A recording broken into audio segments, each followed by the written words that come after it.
Modern. Modern. Modern. Modern. We're prepping for a voyage. Modern. The force of an old-fashioned equals whiskey mass times bitters acceleration. Why don't you make that a double? Modern bar cart. What's shaking, cocktail fans? Welcome back to another episode of the Modern Bar Cart podcast. As always, I'm your host, Eric Kozlik. Before we get into this week's episode, I wanted to share a couple upcoming events where you can hang out with us and enjoy some great cocktails or sample some of our amazing products. Fall and the holiday season are probably the busiest time of the year for us, which means you'll frequently find us setting up tables and booths at your favorite DC area festivals and holiday markets, so get ready for a whole lot more live events in the coming months. If you'd like to check out where we'll be for yourself, we've recently added a calendar feature to our website over at modernbarcart.com/events, and if there are tickets involved, we'll always give you a link to those so you can pick them up. This coming Monday, September 17th, 2018, we'll be heading out to the Battle of the Bartenders, hosted by our friends over at Catoctin Creek Distilling Company in Purcellville, Virginia. This event is unfortunately sold out, but if all goes well, we'll see if I can get some audio equipment in there and give you all an exclusive recap, including interviews with some of the incredible bartenders who will be squaring off to see who can take home the title. On Thursday, September 27th, we'll be slinging some drinks over at DC Inno's Coolest Companies event held at the WeWork Manhattan Laundry location here in Washington, D.C. So if you like tasty cocktails, innovative startups, and a little FaceTime with Modern Bar Cart, you can head on over to the calendar and grab your ticket from there. Finally, I know this is a bit far out, but we'll be setting up a tent at the Urban Market at Merrifield on October 13th from 11 a.m. to 6 p.m., which will be held at the Mosaic District in West Falls Church, Virginia. At that event, you'll be able to sample our entire range of products and learn about some of the new projects we've been putting together for the holidays this year. We definitely look forward to seeing you all at these events, and we'll keep you posted so that you know when we'll be rolling into your neck of the woods. And now, I think this would be a good time for you to make yourself a drink. This week's featured cocktail, in line with the theme of this episode, will be a cocktail of the savory variety. This time around, we're talking about bone broth of all things and how you might incorporate this interesting ingredient into your boozy repertoire. And so I thought it might be fun to feature one of the quintessential savory cocktails, the Bloody Mary.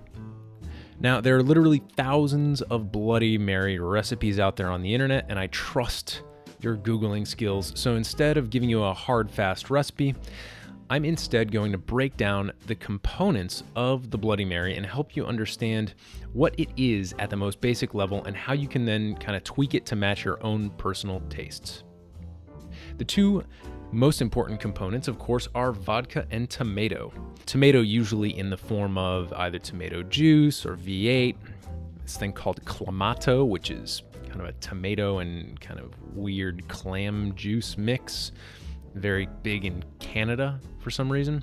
And then, of course, there's also Bloody Mary mixes that are specifically blended to be used in a Bloody Mary. In addition to the tomato, there's usually some extra vegetable component, whether that's blended into the mix or perhaps in the form of a garnish, which is classically a spear of celery or some sort of pickled vegetable. Once you get past those foundational ingredients, you usually encounter a bit of extra acidity, usually some lemon juice or maybe a vinegary hot sauce, and then some sort of savory spice, which can be almost anything under the sun. Some popular additions are Worcestershire sauce, Old Bay seasoning, celery salt, Cajun spice, and pretty much any hot sauce you can think of. And when you zoom out, this isn't a whole lot different from most cocktails out there, except that the base spirit is kind of replaced by the tomato. Vodka is just an alcohol vector that's meant to be seen but not heard in the case of the Bloody Mary. Then you've got a little acidity, a bit of spice, and a garnish. Sounds like all the boxes of a classic cocktail are being checked. We return to the Bloody Mary in a bit more depth later in this interview with my friend Janalee Redmond. I caught up with Janalee at Union Kitchen in Washington, D.C., and we took a deep dive into her area of expertise, bone broth. Now, I know that this might seem like a weird topic for a cocktail podcast, but it might not be as strange as you think. Back in episode 38 with Chef Ariane Resnick, we also talked about how bone broth can be used to make cocktails healthier without sacrificing some of our favorite flavor components. So that was a great interview. Definitely head back and check out that episode to learn more. But I thought, since I happen to know someone who makes the absolute best bone broth I've ever tasted, I thought that this interview was just too good to pass up. Some of the things we discuss in this fascinating chat with Janalee Redmond include how bone broth is made and what separates an excellent bone broth from a mediocre one, the difference between collagen and gelatin, and how these foundational compounds play an important role in the healthy body, how to think about and use bone broth in both hot and cold cocktails, what Janalee is doing in the cutthroat world of bone broth racing. Yeah, you heard me, to show that it's all downhill when you take gelatin out of bone broth, and much, much more. You can learn more about Brainy Belly bone broth by visiting brainybelly.com or heading over to the show notes page at modernbarcart.com to check out some fun product info and videos. And with that said, we've got a serious bone to pick with my friend, Janalee Redmond. Janalee, thanks for being on the podcast. Happy to be here, Eric. So, Janalee, you and I have known each other for a little while now because we share the same kind of production, manufacturing, and office space at this place in DC called Union Kitchen, where we both manufacture our products. Right. Could you tell folks a little bit about what you make and why you started this company? Sure. I started this company because I broke my stomach. And This company is just Brainy Belly. Right. Brainy Belly. People don't realize that you can do that, but in my mid-50s, I developed a lot of problems with my gut, and it ended up being an inflammatory situation where I could really not even get out of bed. So I spent the summer of 2012 going to doctors and not getting much help, and finally turned to Dr. Google. And Dr. Google pointed me to a program, a doctor in New York City who'd been treating kids with celiac successfully. So what did I have to lose? I tried it. 3 days later, I was feeling so much better. I've been on it now for almost 6 years, and it really has worked very well for me. But a big part of that, when I was really sick and in a crisis, was broth, bone broth, because there's really good science behind the fact that it's incredibly healing and soothing to the gut. Right. And I think this is something that people are starting to become a little bit more aware of these days. There's definitely some fad diets out there, probably started with paleo, a little bit of keto nowadays. And well, it's, it's a fad, and it's, a growing fad because people are getting relief from health issues, people are losing weight. But the thing that I love about it is that this is not something new. Bone broth has been around for a long, long time. I mean, it's a classic element of good cooking, and no matter where you are. I mean, if you're talking about Asian cooking, they're always boiling a pot of bones. If you're talking about French cooking, it's the basis for classic sauces. So it's really a lot about flavor. And of course, as the bone broth fad sort of grows, mushrooms, and gets bigger and bigger, a lot of people are turning to powdered drinks in an effort to sort of get what they think they need. Brainy Belly is about health and flavor. Yeah, you definitely take a more culinary approach to it, which, at least to me, and no pun intended, but it's a little bit more digestible that way, because I don't have to, like when I encounter your products in the wild, so to speak, I'm like, oh, look, food. Exactly. Not like, oh, someone's trying to sell me this gel that's going to fix something that's broke about. No, our new motto is stop drinking Drek. What is this? What is Drek? We've had so many customers come back to us and say, oh my God, I was using powdered bone broth and thinking I was on the right path. And then I tried yours, and it's like the heavens opened up and they were like, oh my gosh, this is so much better. Drek is powdered bone broth? Yeah. Got it. So you describe your products and kind of take us through what's available. And then what we would definitely want to do for folks is kind of break them in gently and then eventually get to the cocktail side of this, because I feel like people are thinking like bone, like, what are you guys talking about? Like, this is absolute nonsense. So let's move from what we know and then kind of break people into what they might be a little bit hesitant about. Well, we basically get deliveries, boxes and boxes of bones, and we make broth from them. And we get wonderful beef bones from my Amish butcher up in Pennsylvania. All of his beef are grass-fed and grass-finished, no grain ever. So it's a little bit different flavor, but I think it's a better flavor and a certain amount less fat. And then our chicken bones come from D'Artagnan, who is a well-known supplier to restaurateurs and more to the general public. I like their birds because they are a heritage bird that is bred for flavor rather than for size. So these are really good flavored birds. And the bones reflect it. I mean, and they're pasture raised. So you get a lot more gelatin in the bones. Then we also do lamb and we do... Duck. Also from D'Artagnan. I had to look at the sheet for a minute. Again, the whole point is flavor, first of all, and then gelatin content. So flavor is first and foremost, because if it doesn't taste good, nobody's going to want to deal with it. And then the gelatin, which is a healing aspect, is really just a bonus. Mm-hmm. So, you can say, for your example, your cocktail, you're really going to relax and take care of yourself. Sure. Yeah, we'll get to, I want to talk about a couple of quote unquote health trends in cocktails. We'll definitely get there, but I'm interested in this gelatin. Mm-hmm. What on earth is gelatin? Yeah, I hear a lot about, we're in this Union Kitchen food incubator, you keep on hearing a lot about, again, these fads. One of these things that I hear about are collagen bars, where people are making bars and then trying to stuff collagen in there. Right. So is this similar, different? Oh, it's a really good question. So gelatin is sort of the natural substance that emerges from the bones. It's really interesting because when we get them, they're smooth, shiny, glossy, and then we pressure cook them. And when we're done cooking them, it looks like the lunar landscape. The bones are pitted and dull looking because the gelatin has all come out of them. And gelatin is a natural source of collagen. So when you hear people talking about collagen bars, that is the powdered form that has been derived probably in a different way than what we do it. I mean, we're taking bones and pressure cooking them. Other sources of collagen include hides and hooves and the other parts that nothing, is being done with. It's certainly probably a less expensive source than what I'm going after. For sure. But it is a little bit of a surprise to people sometimes to find out exactly where their collagen comes from. Right.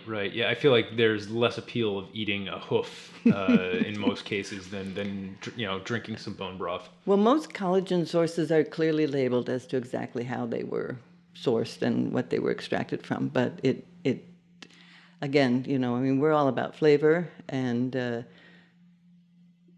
to me, that's what it's really all about, is good food, as you put it. It's food. Yeah. Yeah. And so you were telling me earlier that you boil the bones with the meat on them for that reason. And that made me also wonder about marrow. Yeah. Is this something that also kind of impacts the product? Because I know that, what does bone marrow do? Well, it makes blood. It's kind of like one of these very valuable human kind of fluids. No, it's an important part of your body. Sure. Maybe not human, but mammal fluids that's important for it's regeneration, right? Yeah, exactly.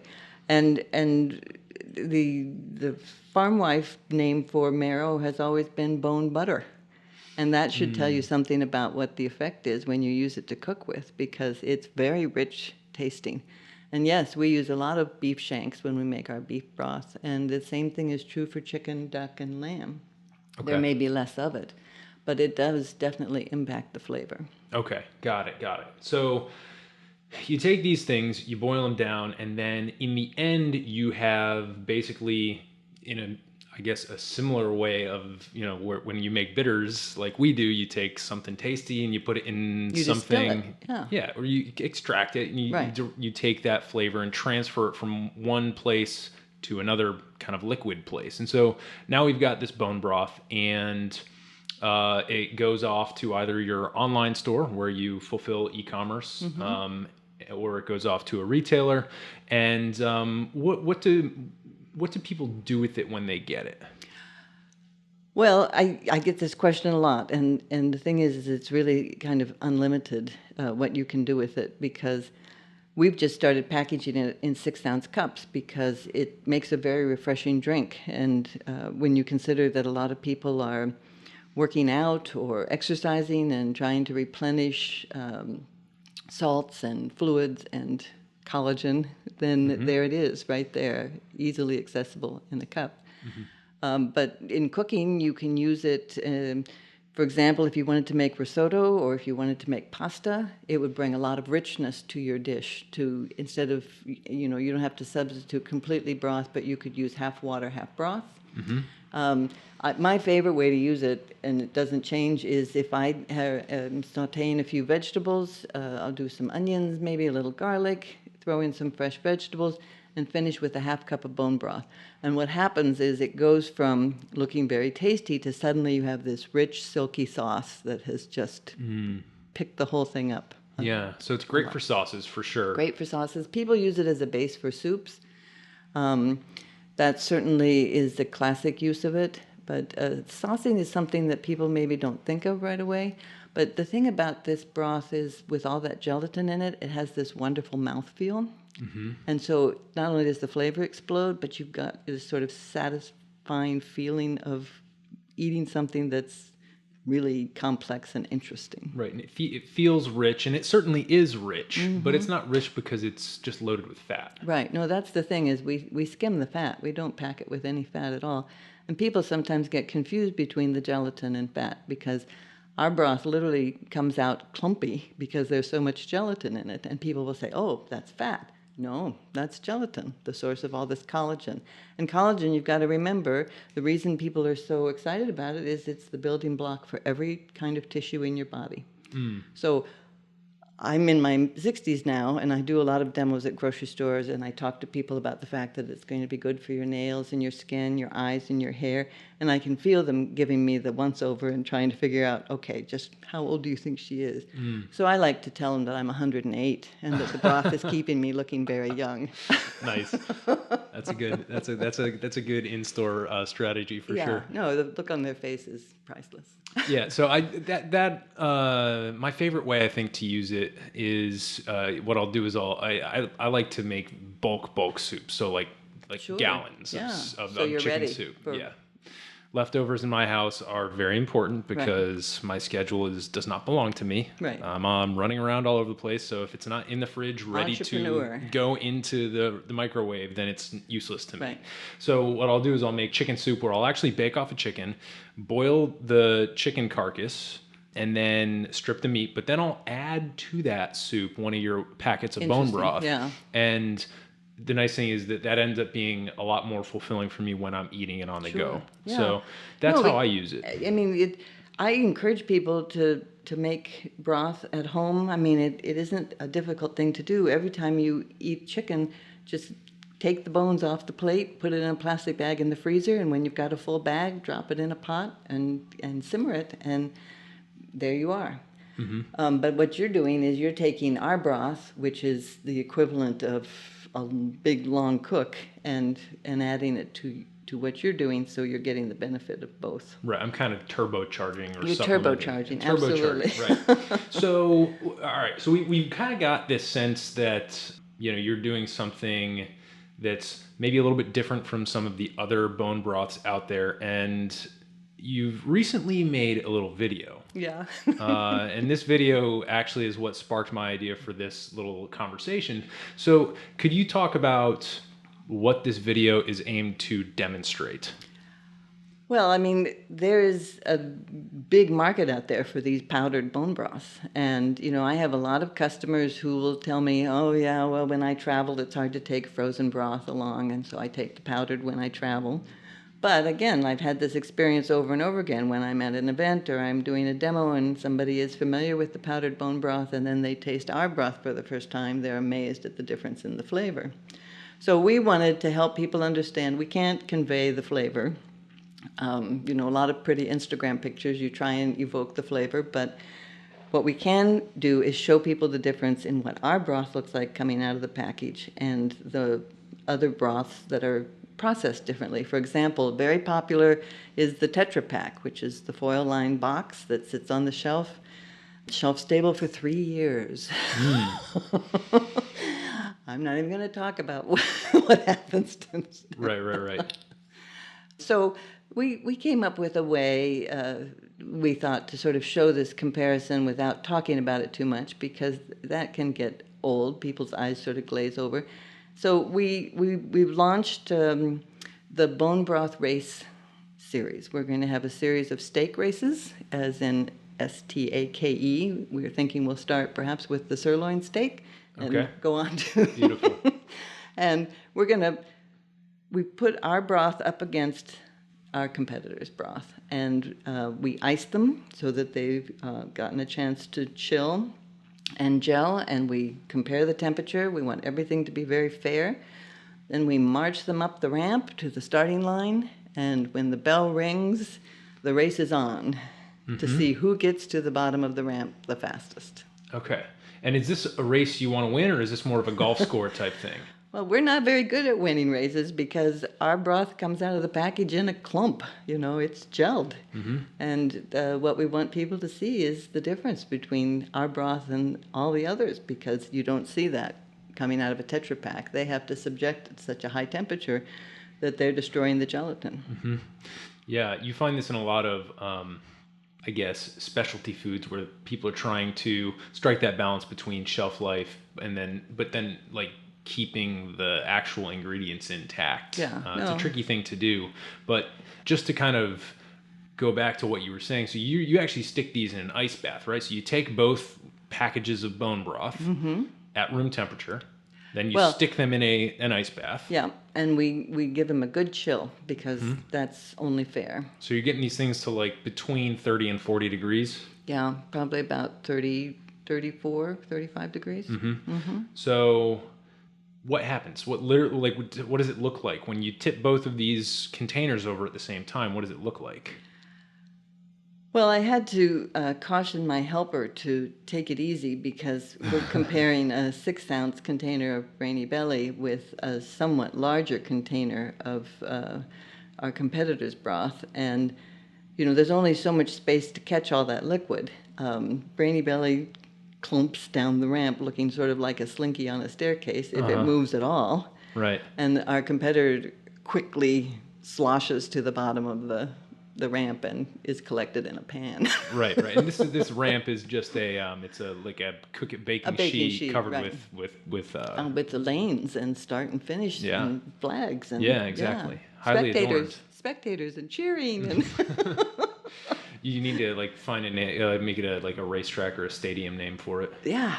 No, I think that's a good idea. We'll have trophies and women in big hats and I can see this really. So when do these videos launch? Well, we're putting them together and getting all of the bugs worked out as far as lighting so that it's possible to see. We got our Zamboni transport figured out, and I have some great helpers who are fabulous hand models who are finding ways to express the broth's personality and as they move from the saddling paddock to the start. Good. Yeah. Well, it sounds like this is going to be an interesting series, and we'll definitely, as soon as it's up, we'll slap some links up on the show notes page. Thanks, Eric. That'd be great. Yeah. Well, I like it because I think it's a great way to portray what you're bringing to the table without necessarily being negative about your competitors, because you're not being negative, you're being fair. Yeah. You're just kind of putting things up for comparison. You found an interesting way to identify how much is packed into your product by using temperature as an objective kind of condition, and you just see what happens. I think that's great. Yeah, if you talk to people who are learning to make bone broth, that is the gold standard. Did it gel? And so Everyone wants to figure out how to cook it properly so that they don't destroy the gelatin, and yet they benefit from the gelatin. So it's like if your souffle doesn't implode or something. Yeah. So, I mean, you want to cook well, and you want it to taste good, but it also should have the texture and the feel that you want. So Cool. we're working on it. Well, that's great. I love your products, and what I Thanks. want to do now is see if we can use like this one bone broth cocktail that's kind of been hanging out in the cocktail canon, and see if we can move forward and give people other ideas of what they can do with bone broth. Sure.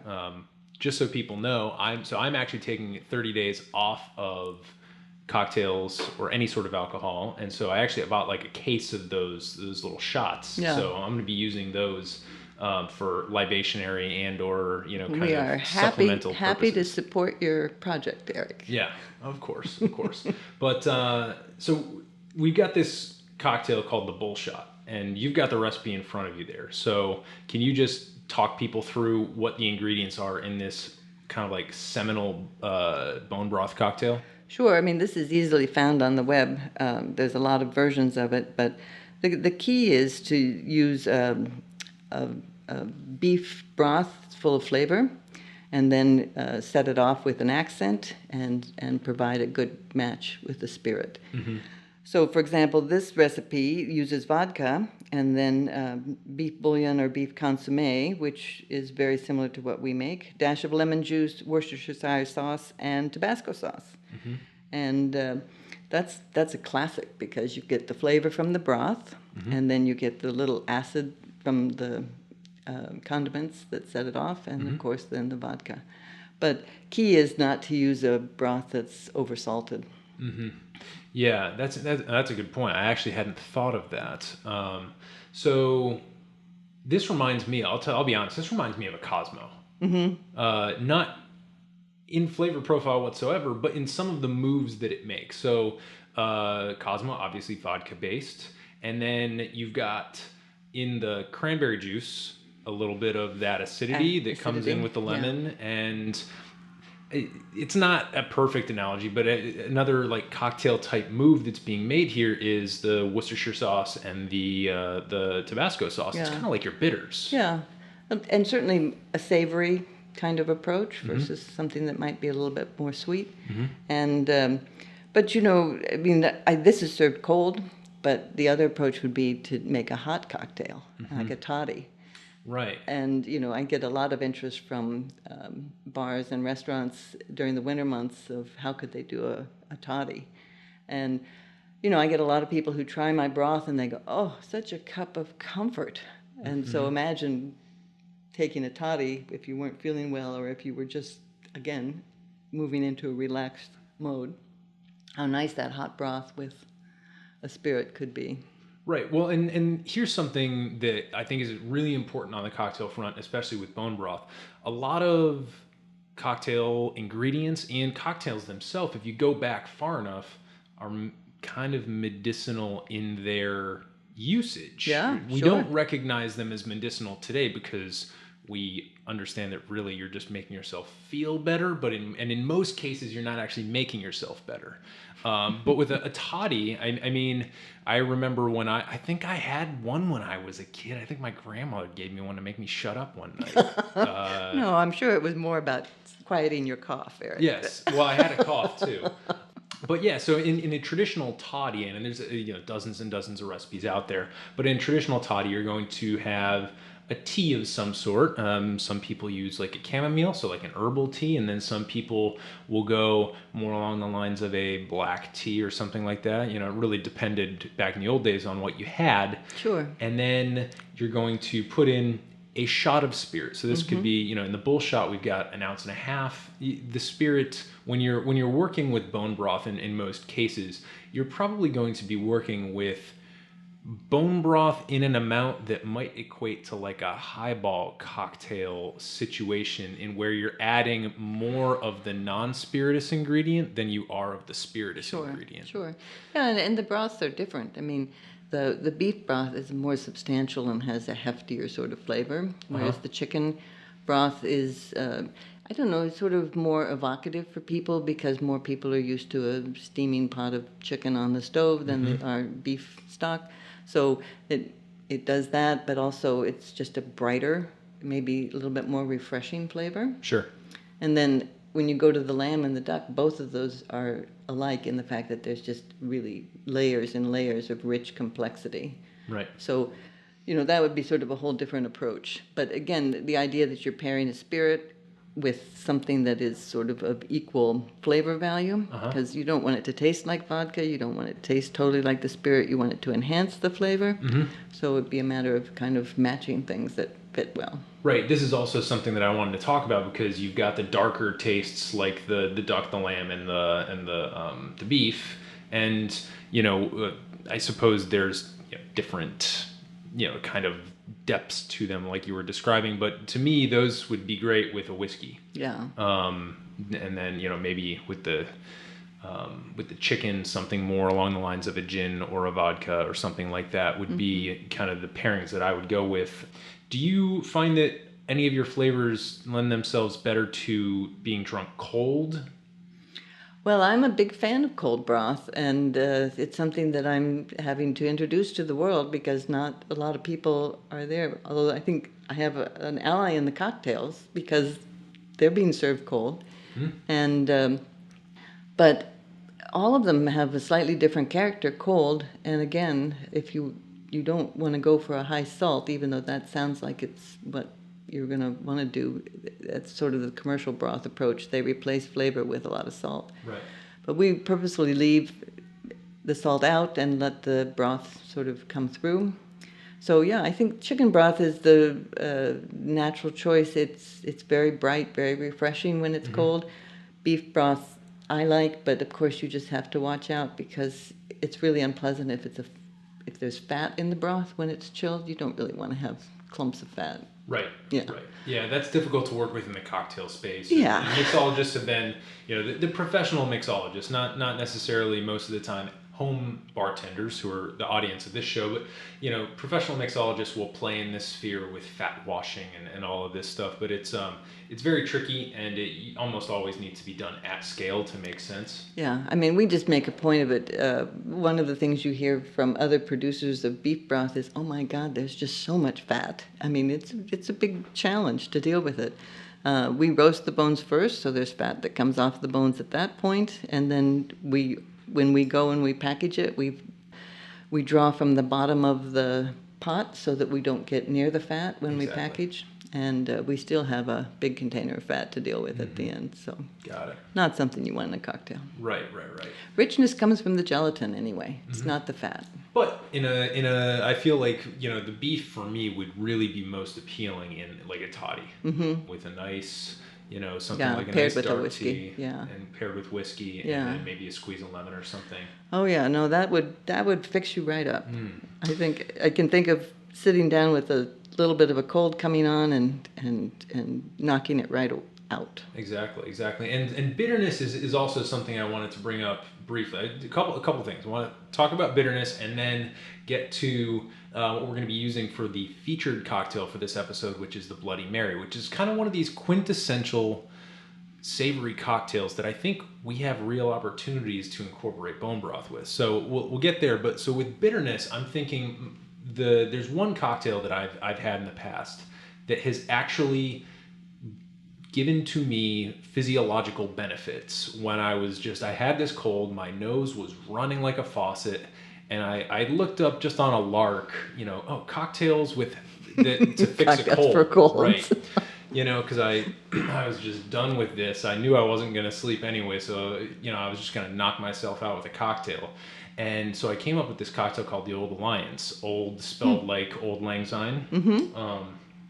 And it's in reference to the Old Alliance between the Jacobite Scotsmen and the French. Nice. And so this drink contains, I believe it's like an ounce of Scotch, an ounce of green chartreuse, and a bar spoon each of Benedictine and Grand Marnier.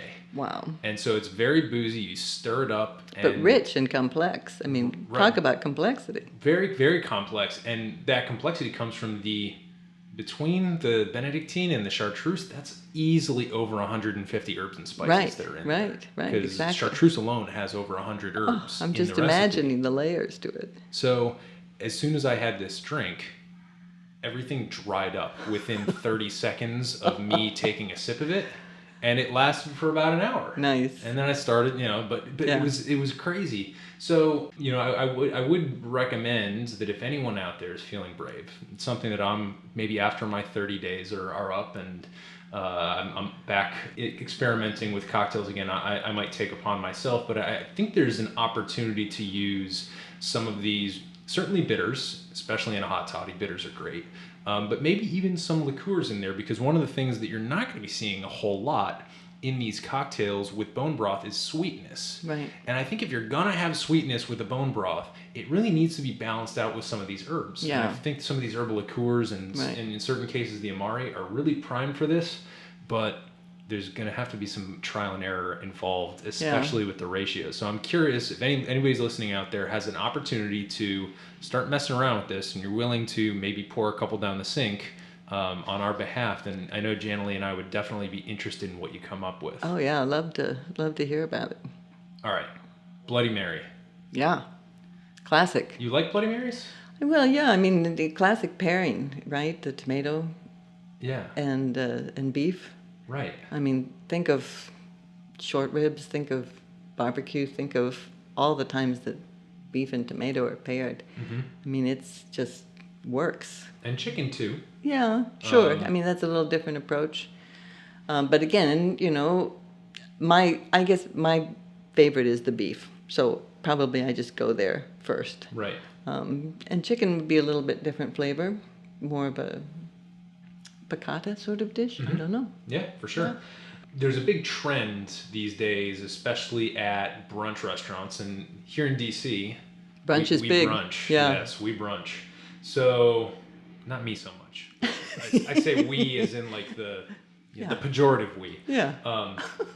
So you'll see, especially on the Instagrams, like people will take pictures of these elaborate Bloody Marys with these huge garnishes where there's shrimps and onion rings and stuff in there. So eating your cocktail has become a little bit more... The salad cocktail. Yeah, a little bit more interesting, a little bit more desirable, I guess. And the problem is that if you're at home and you're making yourself a Bloody Mary, if you're making a pitcher of Bloody Marys because you're entertaining, you're not going to go out of the way and do these massive garnishes that take a lot of time and are hard to execute. But think about it. I mean, with the garnish, yes, it's pretty and it's Instagrammable, but it also is a way of creating complexity. Right. And interesting layers of flavor. Mm-hmm. So why not just start with a really good broth, and there you are. You're well on your way to duplicating the complexity without all the garnish and without... Right.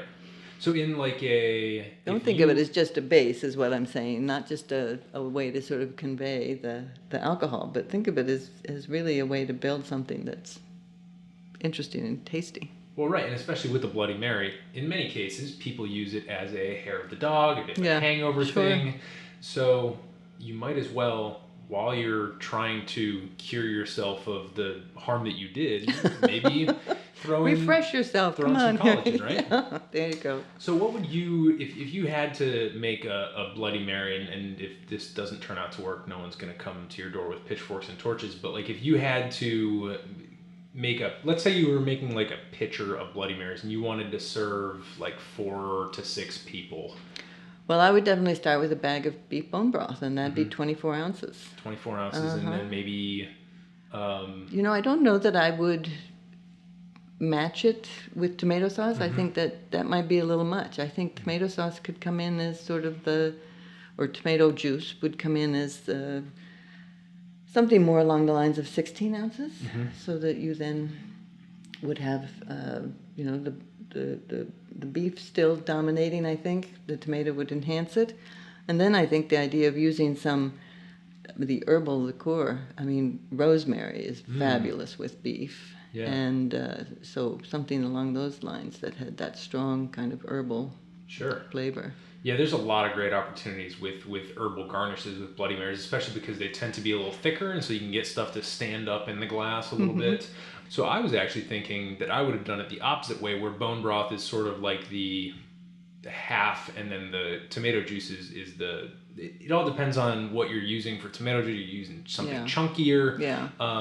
But basically what you and I just described, mine was more of like the classic, and yours would be like the upside down. And this is a big thing in cocktails. There's the martini, where it's 2 ounces of gin, 1 ounce of dry vermouth. And then there's upside down martini, and it's really been gaining in popularity because, you know, a lot more tasty vermouths are out there. So you've got the vermouth dominating there with the gin still there. So I think the moral of the story is there's a great opportunity, especially in these savory cocktails like the Bloody Mary, to start working bone broth. Upside down, yeah. Turn it upside down. Just go for something with really good flavor and not too much salt. That's the key. Yeah, and everyone's going to be different. Some people are going to like different versions of it. So what I'd say is if you're thinking of hosting and you want to bust out this little move, maybe the day before or the week before, take an opportunity, make one for yourself, play with some different ratios, and see what ends up tasting good to you. And then if you decide to bust out a batch of it, you make a pitcher, then just get feedback from everybody else and see, you know, where your preferences are falling on the spectrum. Sure. I enjoy that anyway. Yeah, sure. Well, Janalee, this has been really fun. Is there anything else you wanted to share with folks about bone broth before we tell them how they can find you on the internet? Just go for the flavor. That's my take on it.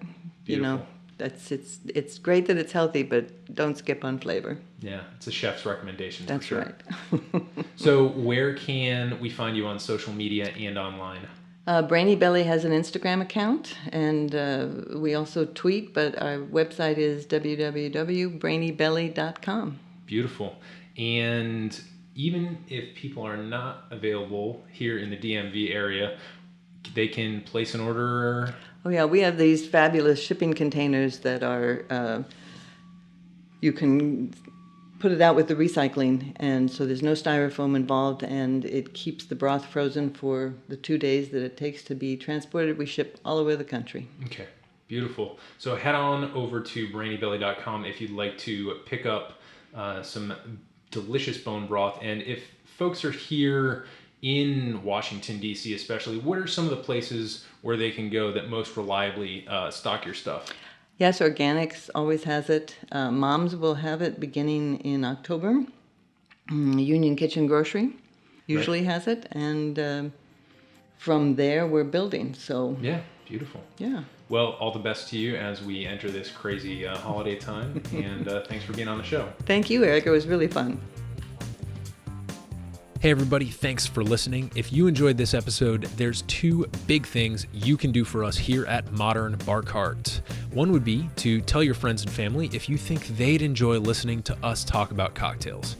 And if they don't download podcasts, they can always stream our episodes on their desktop directly from the show notes page at modernbarcart.com. The other thing you can do to help would be to head on over to iTunes or wherever you download your podcasts and leave us a review. 5 stars are great, but we're more interested in your feedback. And the beauty is, the more reviews we have, the easier it will be for other folks out there to learn about our show. We're trying to start a cocktail revolution here, and by spreading the word, you're helping us fight the good fight. You can always reach us by emailing podcast@modernbarcart.com if you're looking for cocktail or bartending advice, or if you're a pro who would like to pull up a mic and be interviewed for all to hear. Also, definitely follow us on Instagram and Facebook @modernbarcart for cocktail porn, recipes, and entertaining tips. And keep an eye out for new product releases and special offers, which are happening all the time. We love our listeners, and we really enjoy giving you exclusive discounts and sneak peeks at our latest and greatest cocktail projects. This episode may be over, but for you, the mixological fun and adventures are just beginning. So remember, folks, drink responsibly and experiment boldly.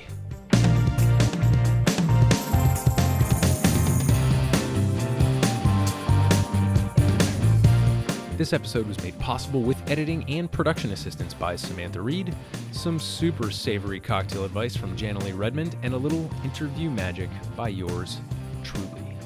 This has been a Modern Bar Cart production, copyright 2018.